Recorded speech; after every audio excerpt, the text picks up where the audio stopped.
Welcome, everyone. I am delighted you could join us today for this important conversation to honor Craig Newmark. As a member of Moment's advisory board, I am very grateful for his support of Moment and for the first-rate journalism we produce. Moment is nearly 50 years old and has an illustrious history.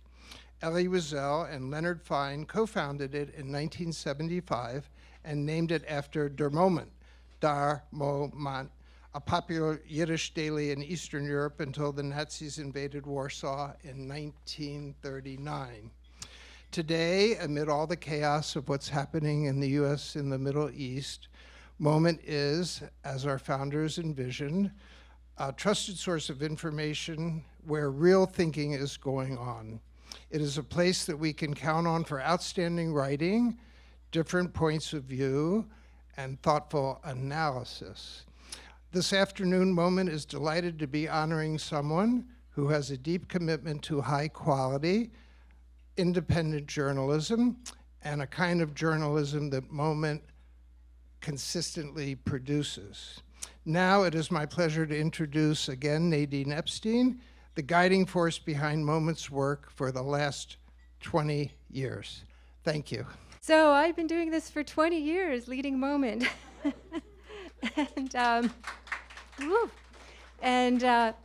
It started out as this little print magazine, which had a great legacy, but today it's become a welcoming and it's become a multi-platform community, which is reaching 2 million people.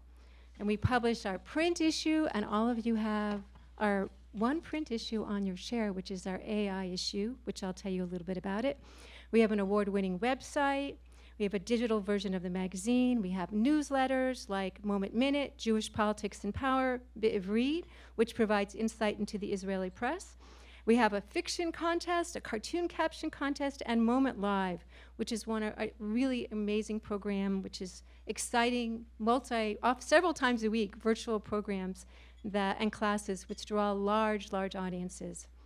We serve the public. We have a lot of innovative projects like our Anti-Semitism Project, our Daniel Pearl Investigative Journalism Initiative, the Wide River Project, which is fascinating, the Jewish Politics Voices Project, and the Moment Institute Middle East Fellows Program. And we've received a slew of awards recently.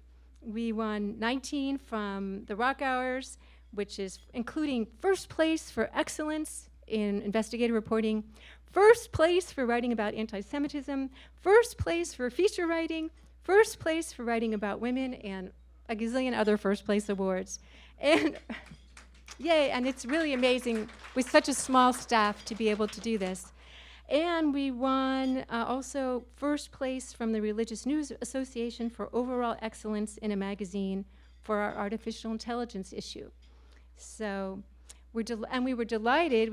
I got to interview Craig as part of this issue.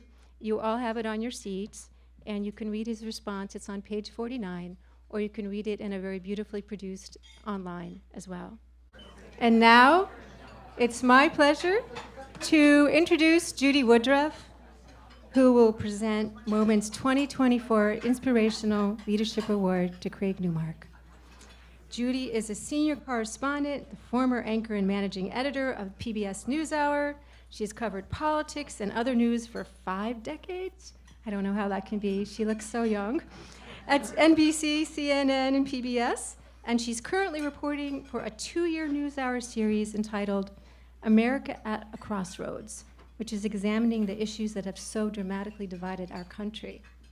Judy, thank you for being here, and we're so delighted you could join us. And first, I just want to salute Moment and its almost 50 years of powerful journalism. I want to congratulate Nadine again and your staff for your incredible work, not just surviving, but constantly improving and remaining relevant, holding the banner high, the best kind of writing and reporting during such a tumultuous time for our industry and for the issues that you care about.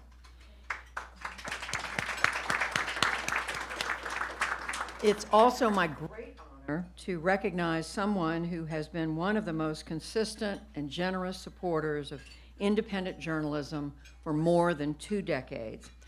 Craig Newmark's story is one that you may all be familiar with.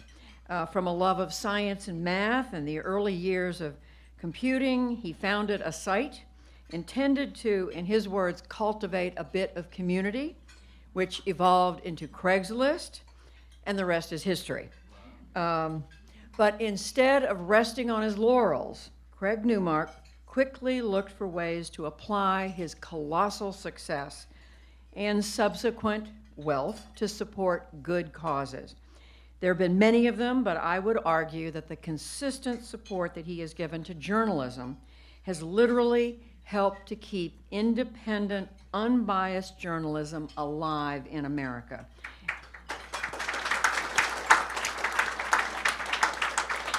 At a time when all the economic, technological, and political pressures were working against it. It is no exaggeration to say that journalism might not be where it is today if it weren't for Craig. Granted, it still faces enormous challenges, but the fact that he has believed in supporting fact-based, ethical reporting has helped to keep information flowing at a time when we have needed that, and that's right now more than ever before. Our democracy depends on a free press, and by his philanthropy, Craig Newmark has contributed to keeping both alive.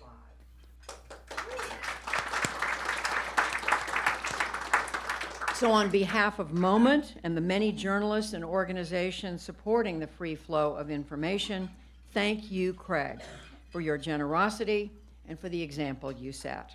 It is an honor now to present you with Moment Magazine's 2024 Inspirational Leadership Award. Craig Newmark. I'm now going to turn the podium over to Robert Siegel, former host of NPR's All Things Considered, and now Moment's senior literary contributor, for a conversation with Craig about the need to safeguard our democracy and the experiences and the values that have driven his life in philanthropy. Thank you, Nadine, and congratulations to all of you on so many awards that Nadine and the Moment team have won. I'm always impressed with the great quality of Moment's work and also with its ability to showcase the richness of Jewish thought today. It also provides a civil space in which ideas can be debated, different opinions can be discussed. We are in that very civil space right now, and I would feel remiss if I didn't remark, just to remind us what a civil space requires, that this is not true of the entire world, and today we learned that Evan Gershkovich, an American journalist for the Wall Street Journal, will be tried as a criminal or a spy in Russia. May some good sense prevail or some good negotiating prevail that he may be spared that fate. And with that, I'd like to welcome to our space. Good to see you.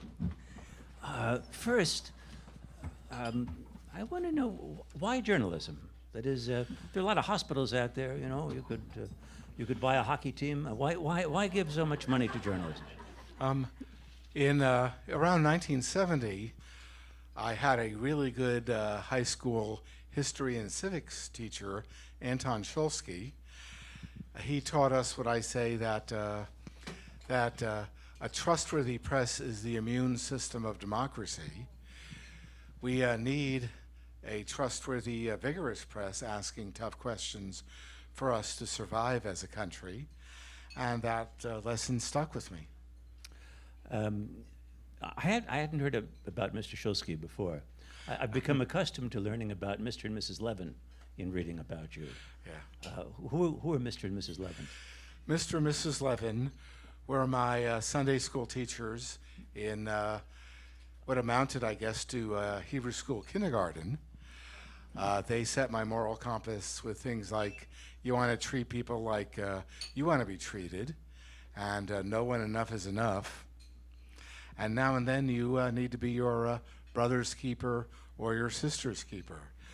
All that got itself internalized in my head, and I tried to live that way in not terribly well as I grew up, but I'm trying now. So they set my moral compass. You could say that Anton Shulsky set my patriotic compass, and there's been other help as well along the way. My rabbi was a guy named Leonard Cohen. Your long-distance rabbi was Leonard Cohen. Well, now if I want to consult with him, it's a seance.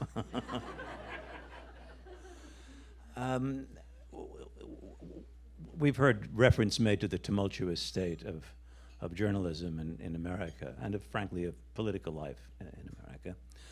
To you, how do you perceive the problem or the main problems that journalism faces, and what do you imagine are the solutions that you're contributing to when you generously support journalism and journalism education?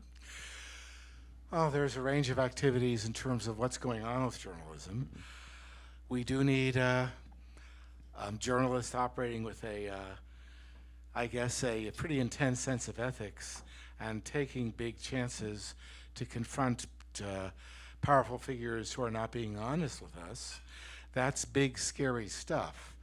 It's easy for me to say that because I'm not confronting anyone.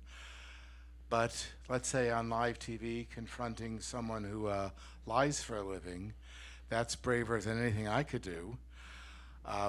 Like I know Stephen Colbert, he lives with an armed guard. That's not a secret. And there's other people in similar positions who take big risks. And forgive me, I feel, and I usually say that I'm chicken shit in comparison, because I don't take those big risks. I get lots of consulting help in terms of what I should and shouldn't say to be most effective. But I'm not eloquent or brave in the ways that I'd like to be. So you're on the lookout for brave people who need funding? I think I've found them. Now I've repeatedly told people to stay safe, and they respond with bravado, so I keep reminding them. The Craigslist. I'd heard of Craigslist before I'd heard of Craig Newmark. And the story that we've heard from Judy Woodruff is a fascinating one. You were not the 20-year-old whiz kid who dropped out of college and made $1 gazillion on the internet. You had a whole working adult career before this began. Was there something unsatisfying about that you felt you wanted to leave? I was at IBM, which was never a good fit for me.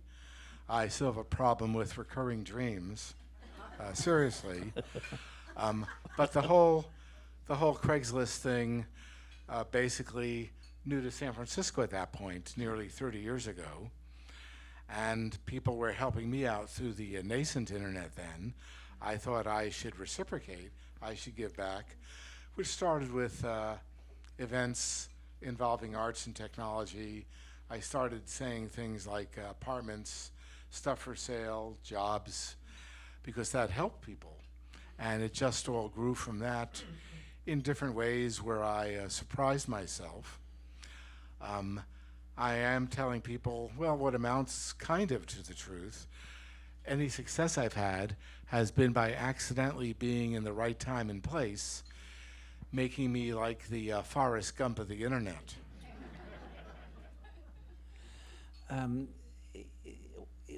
Do you think the model of a big news organization supporting the very considerable costs of news gathering, and especially news gathering that involves not just daily stories, but an investment of time, do you think that the idea of such an organization being supported by advertising, obviously not classified advertising, that's we know where that's gone, Do you think it has a future? I defer to professionals in the news business with this kind of thing. I listen to them, and from that I think that journalism will survive using a whole bunch of models. We're going to see advertising continue, sponsorship models. My favorite is membership models. I would really prefer to myself to pay for a lot of it. In part, I really hate ads, and I even don't really perceive them. Somehow, growing up watching TV in the 50s, I developed a habit of not seeing them most of the time. So we're going to be seeing that big range of models. My favorite is what's working with Wikipedia, since they do seem to be doing pretty well. And I'm working with them a fair amount. May have some announcements along to do with Wikipedia education for regular people. The challenge for Wikipedia will be that they make a lot of decisions based on what they call reliable versus deprecated news sources. Some very bad actors have started to notice that, and they're going to be in some trouble.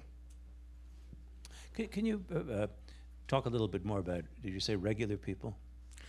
Right now, I use it in the sense growing up in New Jersey.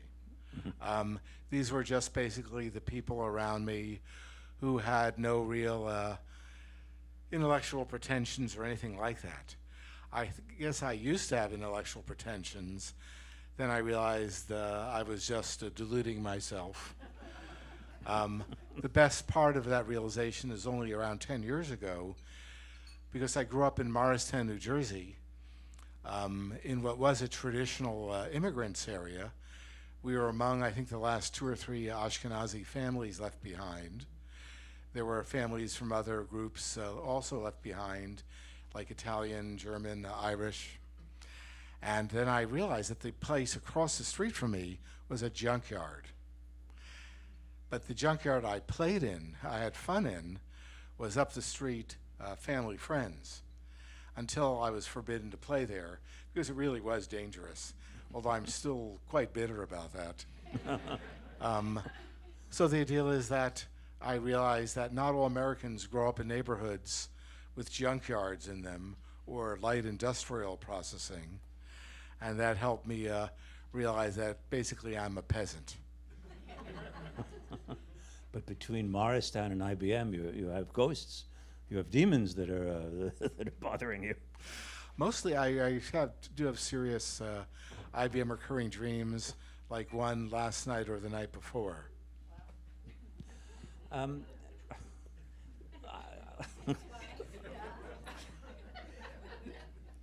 There's a groundswell of interest in your dream, but I don't. They're not that exciting. But suffice to say, you're back at IBM in these. Only in the dreams. I think I need to visit the facility for the, which is the locus of such dreams, but it's in Detroit, and I find very few reasons to head back. I want to ask you about something that big newspapers used to represent. First of all, they were bought every day by ordinary people and not so ordinary people because they had lots of different things in them: recipes, comics, horoscopes, sports, box scores. A bigger broadsheet might have the stock tables in it, published regularly. And then there were papers like the Washington Post, which when I moved here, I was astonished to see was read not just by the passengers in the taxi cabs, but by the cab drivers. That it was a paper that somehow was an instrument of community in addition to being an instrument of journalism. And I'm wondering where in the new age, where in the digital universe, are institutions like that going to where are they going to come from? How are they going to emerge? Or do we simply say, well, look, we used to have horses also. We used to. I would like to find social media places which were very local. You could use them to talk with people in your neighborhoods, with your families, no matter where they might be. Ones which would not basically try to sell your presence to advertisers. And I guess I should say, I don't mind ads so much as dumb ads, but I kind of view most of them as dumb. Something like that I would pay for. So to be smart about it, I figured I would work with the people at the Harvard Berkman Klein Center, and they have a rebooting social media project. Maybe something will come out of that. There's Project Liberty, which is trying to figure out what a more humane form of social media might look like. I don't know. I just kind of fumble around, amusing myself. I'm committed to teacher Twitter, so you'll see me doing a lot of that. I bug a lot of the people who are my grantees to share social media posts to put there, because Twitter or Threads or Blue Sky or Mastodon are effective. And I try to annoy my grantees to do more of that and more effectively. I'm now looking at two people, okay. And the deal is that we do need to see a lot of that. The internet needs to live up to its potential in that sense, but it is not a profitable thing. And if I had an idea of solid direction heading in that direction, I might put more money into it. The idea with money in Craigslist is that even though I decided in '99 to monetize Craigslist minimally, it's proven to work out much better than I thought. I mean, then again, that's not a noble or altruistic decision. It's because Mr. and Mrs. Levin taught me to know when enough is enough. And even though the company is doing far better than I thought, it will be like 10 or 20% of what it could have been. And because of what they taught me, I've already committed 80% of my net worth to other stuff. Because I'm not interested in having a private jet. I might be interested in having a friend who flew between New York and San Francisco a lot. If we'd have a lot of other people so we could deal with the carbon footprint. I do have all the streaming services I want, and frankly, if I want to buy a book, I don't hesitate. But just doing terribly well right now, given my values. Mr. and Mrs. Levin also, as I think you may have said, taught you the 10 Commandments, including the one about bearing false witness or lying. Yeah.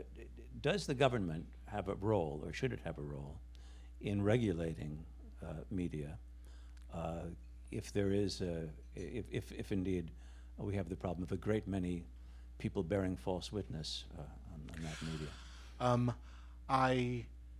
I'll be pragmatic, and I just don't see that happening, if ever, for a long time, because of the toxicity of politics today. I think what's going to happen is that brave professionals will start sorting out, as Wikipedia does, reliable versus deprecated sources. There's also the Trust Project. Reporters Without Borders had a program going, although they were distracted by need, like rescuing reporters from scary places.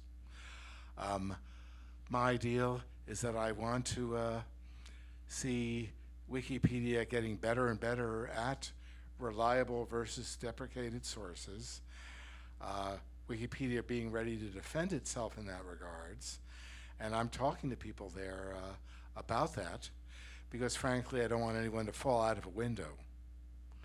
Like the people in Russia, Wikipedia have just decided to do a version of it, let's call it.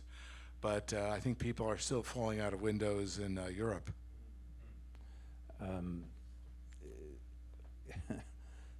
That's not all that encouraging. But when you make a gift to a promising project, do you do so often thinking you're jump-starting something that will have to become self-sustaining? Or are you making a first installment of what will inevitably be many because they'll be back asking next year for more? It's an ad hoc combination of those things and others. I have the great advantage of in philanthropy that I'm an amateur and really don't know what I'm doing. And that means I can do smart things and at a much faster clip than others. I need to make clear to people sometimes that a gift one year may not be followed by a gift another year. I also realize that instead of having like a staff, I could enlist people in the communities I'm trying to help to actually do the work for me. And that's happened in the case of veterans and military families, and they can do a much better job than I ever could. Meanwhile, I'm working on that when it comes to cybersecurity, because the people I work with can do a much better job than I ever did. I'm learning the fields better and better, trying to figure out a lot about how are we going to do messaging, how are we going to alert the entire country that we have a problem. But like in World War II, we can all play a role and make the country safer, because cybersecurity is not just about espionage or ransomware or stealing lots of money, but our foreign adversaries have compromised a lot of our utility systems, electrical supplies, power supplies, that kind of thing. But we do have a window of opportunity where we all can fight back, and that was my big meeting this morning, which I haven't yet briefed someone else here about. Well, that's intriguing.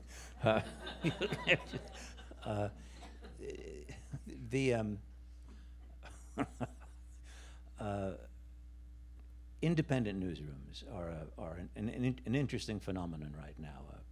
Cities which have lost their newspaper, we find possibly a nonprofit or maybe a for-profit group that sets up as an online, forget about the paper, newsroom for that city.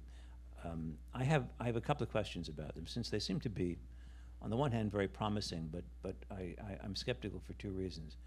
First, I'd like to hear you talk about is, do you think news, journalism, is itself self-supporting, or is it ultimately a lost leader for larger organizations that have entertainment components or various services that they provide?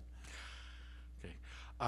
I do think it can be, if you could get reliable, trustworthy news that matters to you, which would probably be some combination going from hyper-local to global. And I think people would pay for that if it's stuff that they could trust. I may be viewing things the way I want things to work, Yeah. so I'm biased by my preconceptions. Right now, I do try to put my money where my mouth is. Aside from subscribing to a lot of things, I am trying to provide a little extra support to places like in New York, where I live. I support the city, Gothamist. I mean, Gothamist is part of WNYC, but I prefer Gothamist because they do good vermin coverage. Like I still regard Do good, excuse me? well, Gothamist. Well, they have adequately coveraged Pizza Rat, and is a successor Human Pizza Rat. Oh, vermin coverage, I see. Yeah, I'm vermin. sorry. Okay, yes. I see. And now, of course, I think it's Gothamist who's doing the best coverage of Astoria, the wild turkey in Midtown, which is very fond of hanging out at Saks. And I like Village Sun, which operates in my specific part of Greenwich Village, and I'm looking for an update regarding the Korean place. The downside is that I'll be eating too much of it. So I do practice what I preach providing extra funding sometimes. Oh, and in New York there's Hellgate, which I've come to like. Partly the name I thought was pretty cool, and it does refer to a dangerous part of the It's a East channel River. of water. Yeah. Channel.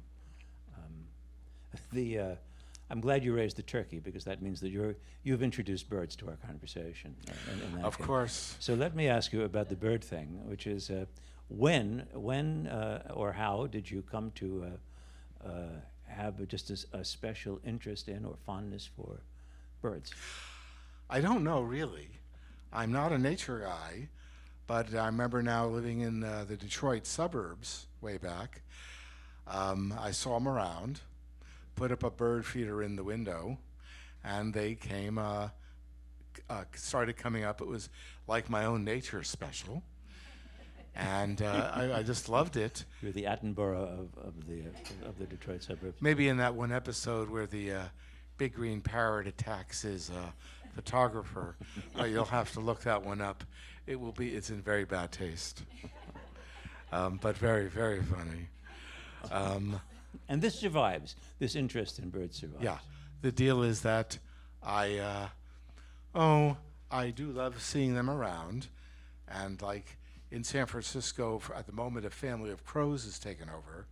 Apparently, it's a mating ground where we live. But now one nice couple has had 3 fledgling crows. We see them feeding. Birds really do feed their young by regurgitating stuff, which is how my mom used to feed me.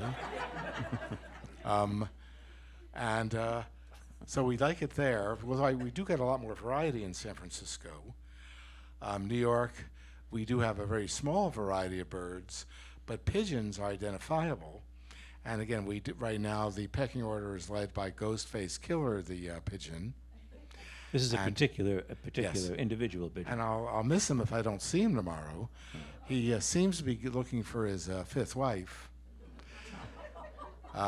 Although his success does remind me that I'm jealous of a pigeon, because he has much better social skills than I do. Let me bring us back to people. It's an election year, and at least since the time when I was in college, the election has been the most important election that this country has ever faced, and everything's riding on the outcome. What are your thoughts this year? Is it the most important election you can recall? Is everything riding on the outcome? I think so, Yeah. and I think everyone needs to vote, and I think we need some journalists to ask tough questions and to demand answers.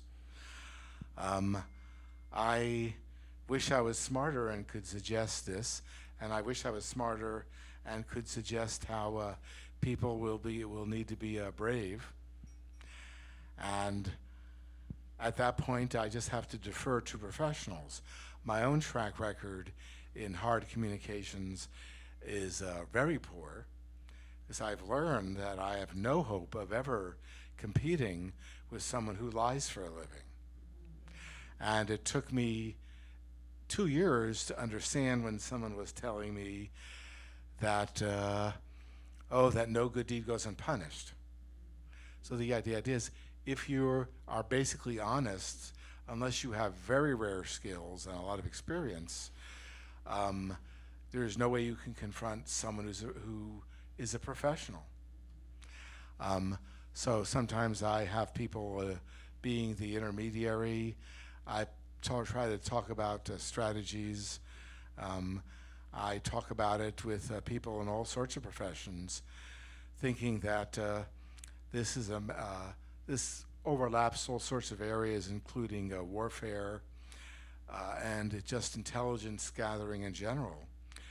I've taken it for granted for years that professions like investigative journalists, police detective, spy are all basically the same job with different themes and objectives.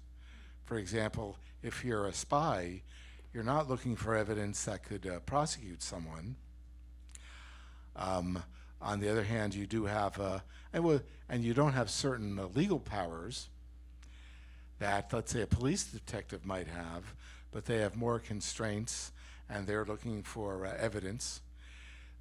But even if you're an investigative journalist like the others, you're looking for corroborative evidence, because it's not enough just to get a bit of information from one source. You need to have that confirmed by one or more sources, and the intelligence people talk about that all the time. I mean, it's not just that I'm reading too many spy novels, and I am, but this is something that they all say, along with the Official Secrets Act is a thing if you're British, as a neighbor once pointed out to me, because he was telling me he couldn't tell me what agency he worked at, otherwise he'd have to kill me. And he meant it. Before we take questions, I hope people are filling out the index cards with questions that they'd like me to. No, nobody. Well, anyway, while we do that, I would like to ask you perhaps a pessimistic question, but it's a premise of journalism. I think it's an ideological premise, frankly, of the ideology that is journalism, that people exposed to a great deal of solid information that's been corroborated and presented fairly will have more good facts to work with, and at some point at least they will arrive at decisions that are more wise than they would have been had they only been given propaganda or lies. What if people, in fact, are being exposed to very solid journalism, lots of investigative work that calls out a lot of liars, things that document wrongdoing by candidates, and what if it really doesn't have any influence on the way people behave because they're motivated by other things? I want to believe that people are logical and rational in that sense. That doesn't work. We all are often motivated to perceive what we perceive by what we think our friends and affinity groups perceive. There's a kind of consensus reality there, and maybe that matters more than evidence. I don't know. That seems a bit pessimistic, although it probably played an evolutionary role. So I'm not certain what to do about that. I just remind people that since I love TV, and I love the CSI shows, and they were saying follow the evidence, so that's what I do now. I do that even when I don't like what I'm hearing, which happens now and then. And so I want to believe in logic and reason that way. But I think we need to seek alternative means of expressing the truth that somehow slide by consensus reality. Maybe it's comedy. I believe in comedy. Or it's quite possible that Taylor Swift might have to save us all. Or Travis Kelce, perhaps. Well, forgive me, I am a Swiftie, and I talk with other Swifties, and we're not sure Travis is right for her. I will show all my biases at once, suggesting that she should meet a nice scientist or engineer. You have a lot on your plate. Well, my communications advisors, particularly at Sterling Cooper, they do tell me that if I want to become really effective, I have to develop what the kids call Riz, or charisma, and that the path of least resistance to do that is to start dating Taylor. Now, I vetoed that well before Mrs. Newmark could. Do we have...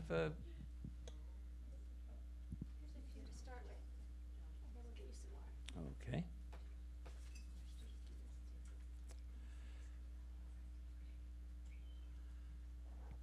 Oh, yes.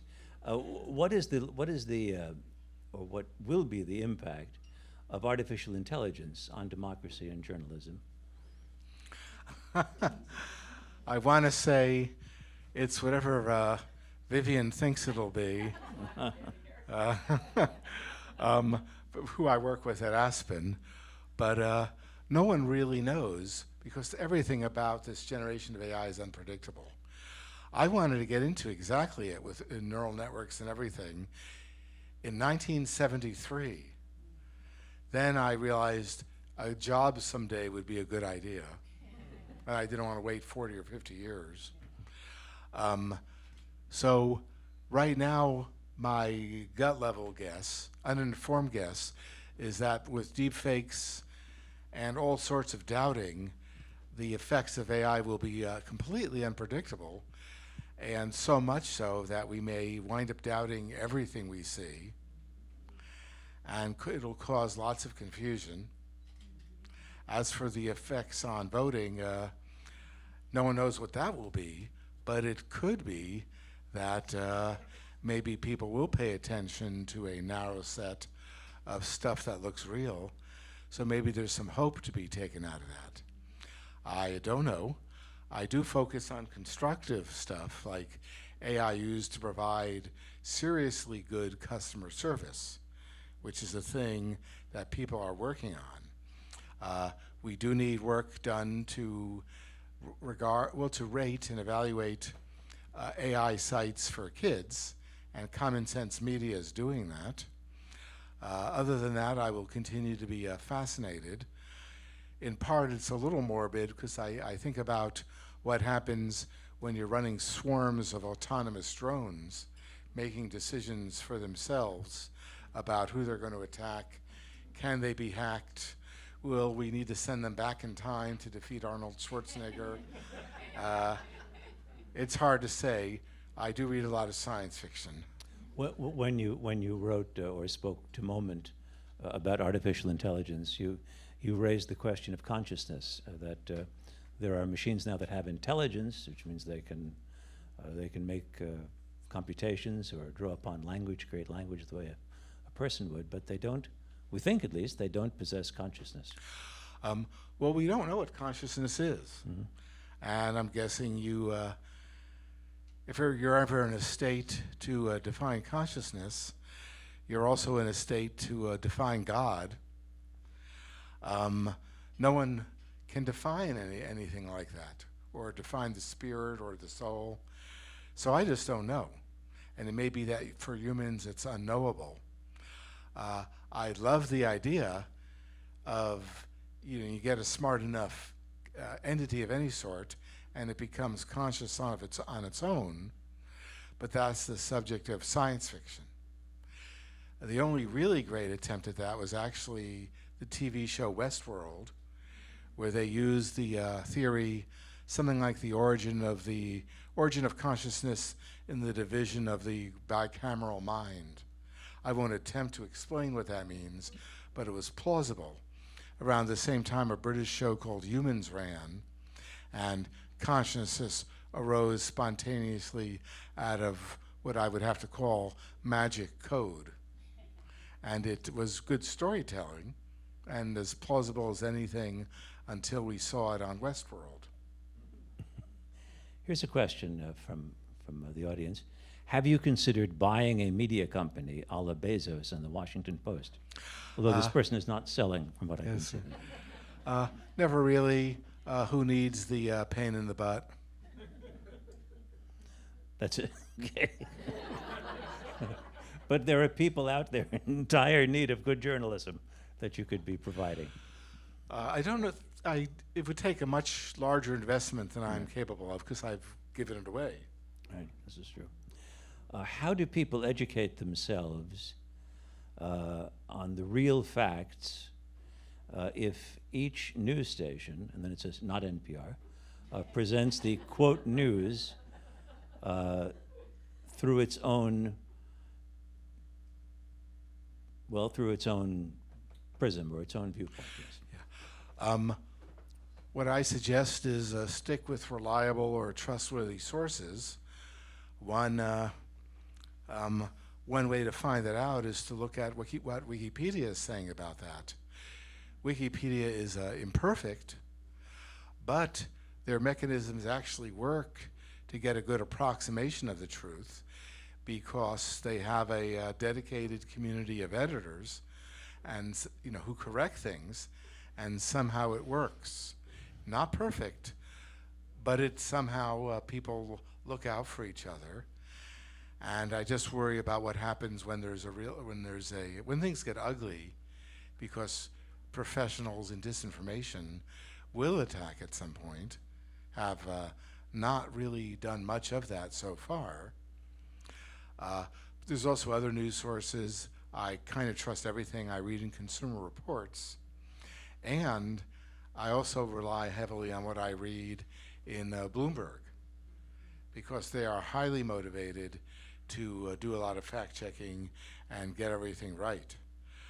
I do want to be fair, and there are news outlets which try to get things right all the time, but they have lapses, because sometimes you could convince a reporter to believe a lot of numbers that you're giving them because they don't have the means to test how true the numbers are, so they'll just play along, and that's actually had some very bad results that I will not raise publicly until I know how to do it well. I mean, about yourself, Well, I don't know. I've seen, let's say, a major trusted newspaper publish numbers that, as it turns out, were wrong. And it's from a service which makes a living by pretending to do market research.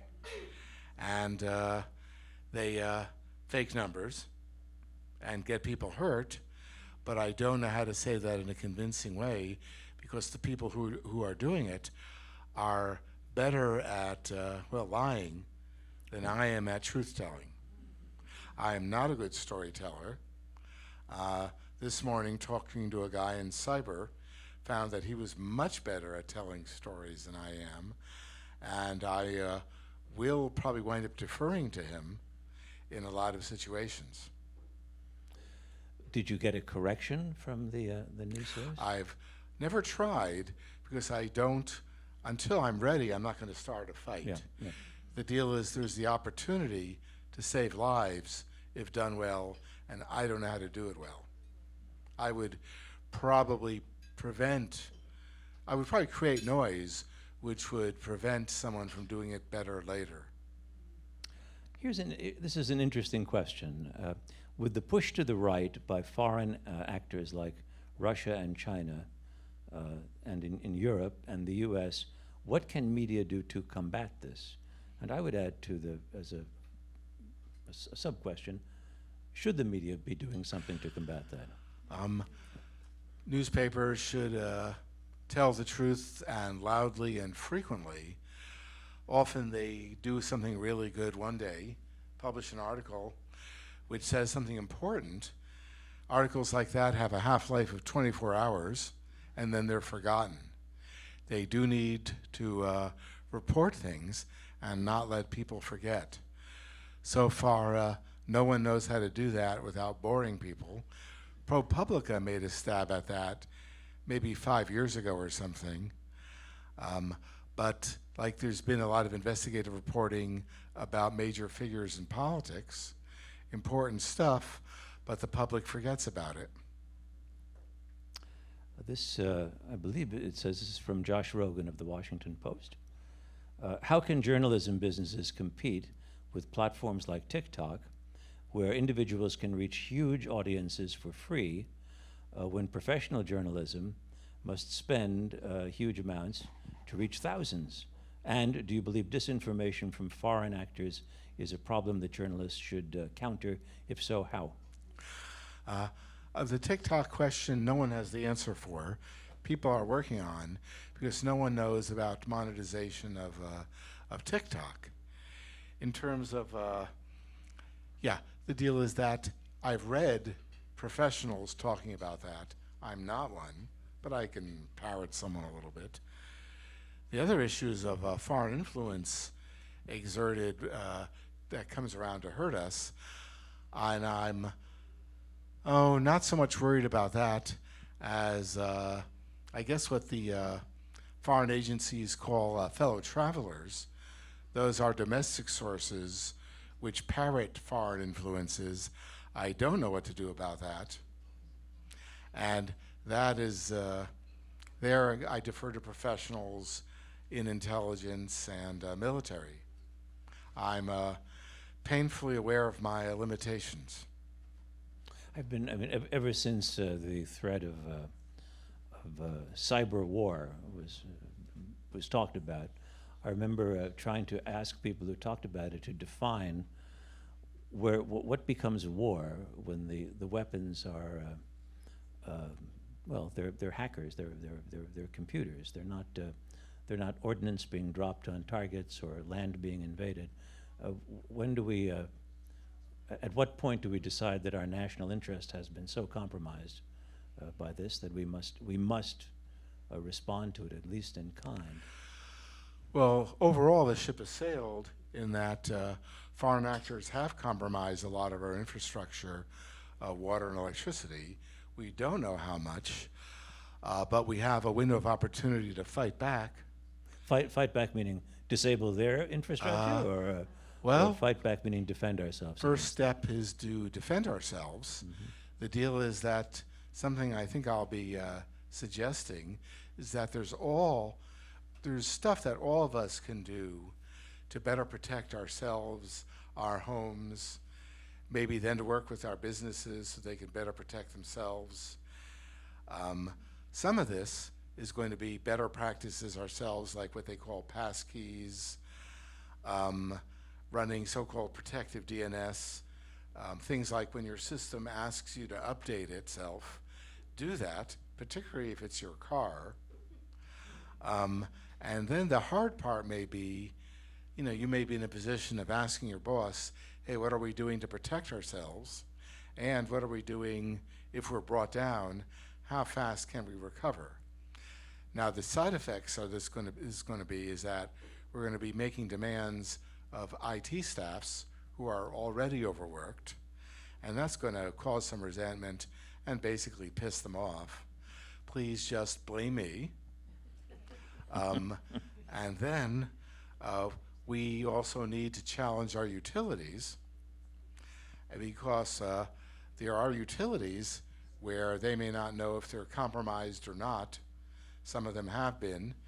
The intention being is that if another country, an adversary, wants to stop us from going to war, they could just start shutting off our electricity or water, which would limit our will to fight.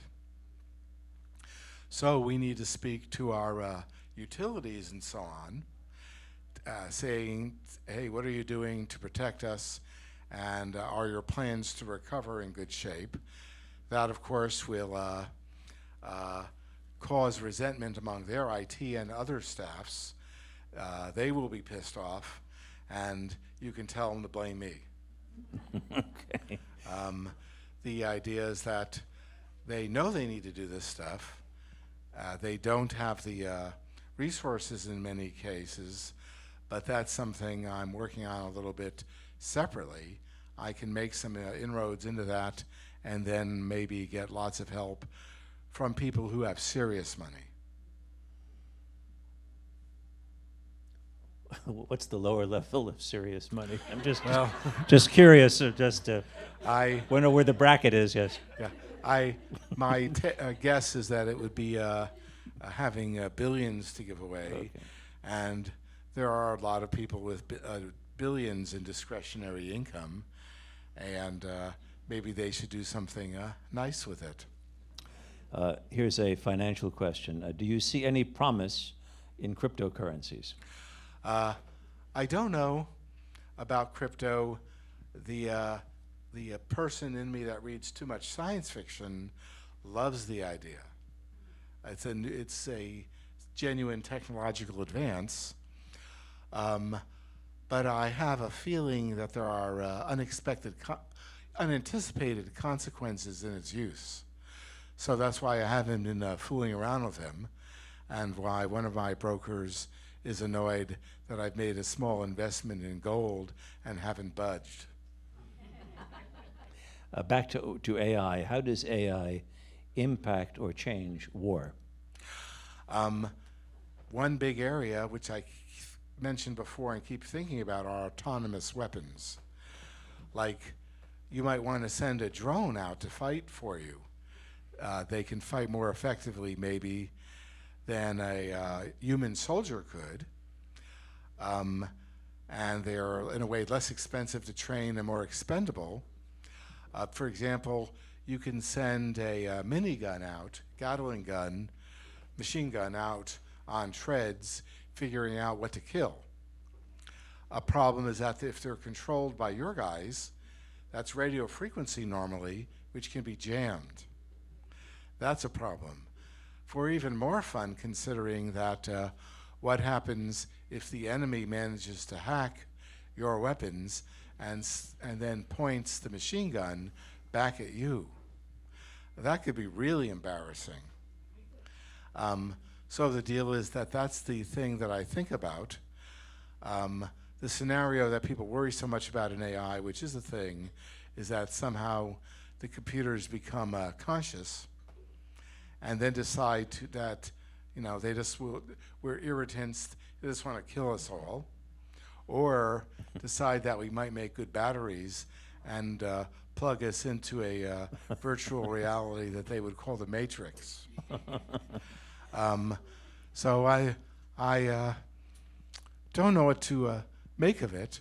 I've been reading this stuff all my life. As soon as I could read, it was starting like with Asimov's robot novels. Beyond speculation like that, I will just now and then read that someone in defense is thinking about this, and that's probably enough for now. Flags seem to be having a moment. In fact, today is Flag Day. What do you think about the, quote, advocate journalist, unquote, who secretly taped Justice Alito and his wife, Martha, and also Chief Justice Roberts, talking about another flag that she wanted to fly? Aside from the illegal matters about two-party consent and recording, it does seem unethical and inappropriate. I've heard some argue that it's self-defense. You mean because the other side is doing this sort of thing? Well, is that if a party is, if a party is acting against you, what is okay in terms of self-defense? Notice that I'm only raising the question. I don't have an answer. This is the kind of thing I would bring to some of the ethicists that I provide grants to. In fact, that's the reason I provide them grants. They could give me smart answers. So right now, probably a wrong thing, but I want to hear the other side. I'm reading from the index card, and it's a little hard. Most of the newspapers that have closed are community or locally focused. The large organizations, like the Washington Post, have laid off, it says most of their metro section. I don't know if that's true, but certainly some of it. Where will the accountability to local politics emerge? That's a really big, important subject, and I don't know.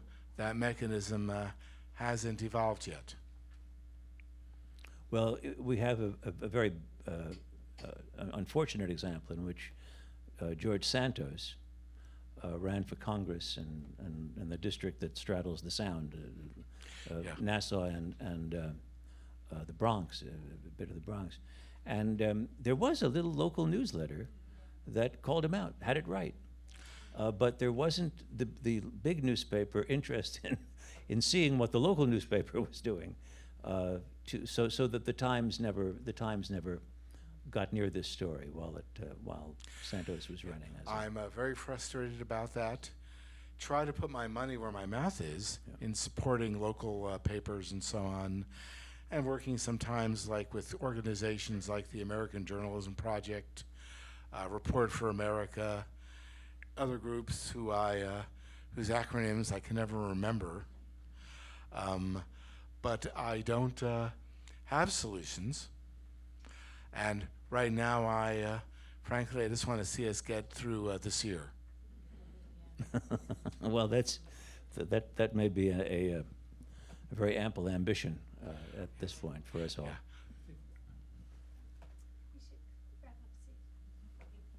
Yes, we should wrap up soon.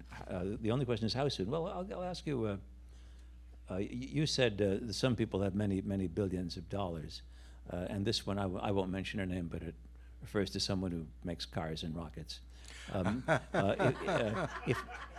If you had that much money, what would you do with it? I'd be giving almost all of it away, and probably funds stuff which mattered. Maybe running, social media that was good for people, news that was extensively trustworthy and repeated, so that even people who don't want to hear it have to hear it. I probably would fund more people to do more sitcoms. For some reason, I'm thinking of Tina Fey. And there must be others, but I finally got around to watching Mean Girls, and so more of that's needed. The deal is that we just need a lot more news we can trust, and I'd like to see news that we can absolutely trust. A grant that you gave stands with another grant that a woman from Westchester County gave to Einstein Medical School. Like you, she gave a grant to, in her case, a medical school, in your case, a journalism school, toward zero tuition for attending those schools. In your case, CUNY, the Craig Newmark School of Communications, I guess, at CUNY. That's great news. I mean, it's great news, but anyone in this room who's paid college tuition for children understands that this is, if it's not unsustainable, it ought to be unsustainable. It's a crazy amount of money that people are paying for higher education. Do you have any ideas of how the institutions that are charging a very high, at least a very high sticker price for higher education, could reduce that price? I don't know in general, and no one knows.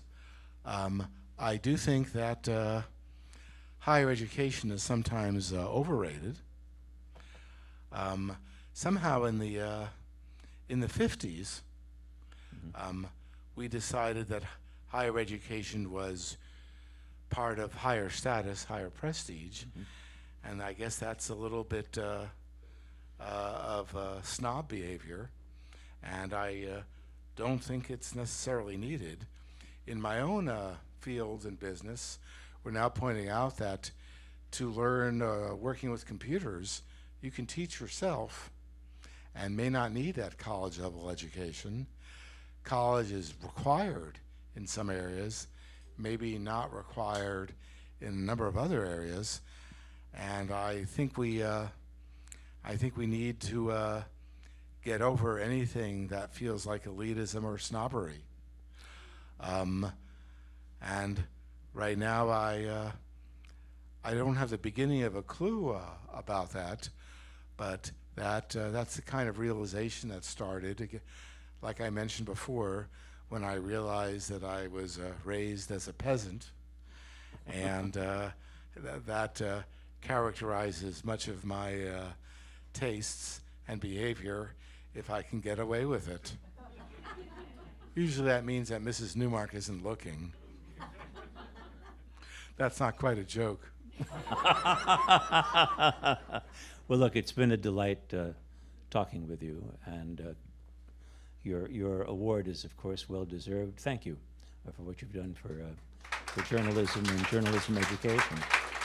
And perhaps someday I'll tell you about my reporting trip to Las Vegas, where I took a side trip to the CSI unit to see what the real life one was actually like.